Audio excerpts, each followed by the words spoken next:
Hello, my name is Ari Ventiker. This year I taught multiple subjects as a 5th grade teacher at Echo Valley Elementary School. My primary professional goal was to use the knowledge of my students' background experience and interests to engage them in differentiated lessons that would best meet their multifarious learning needs.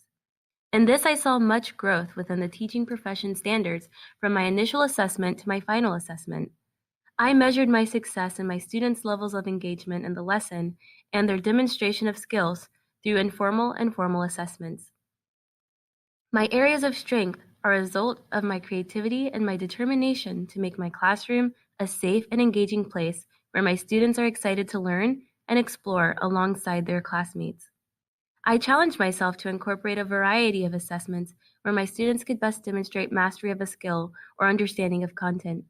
I also challenged myself to incorporate arts integration approaches to math, history, science, and English language arts, using dance choreography, portrait reading, and art literacy, as well as music making and acting. As a participant of the Arts Integration PD provided through my district, I was constantly introduced to new and impactful strategies and resources. I frequently designed lessons for my students that incorporated them to discover a science topic through choreography and interpretation and comparison of concepts. I marveled at how my students used creative and critical thinking to cooperatively create choreography that represented different concepts in science, like food webs and the flow of energy through the ecosystem. This year, the vice principal shared with me after an observation of my lesson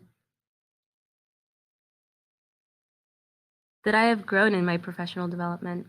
I'm always thinking and planning of ways that I can best support my students' learning.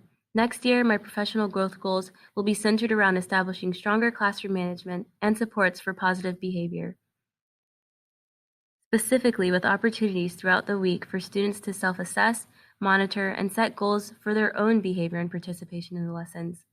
I have changed in the fact that I see assessments in a new light than I have before. Assessment data has become extremely valuable to me in information and informing my instruction to best support my students, and that is something that I'm most proud of.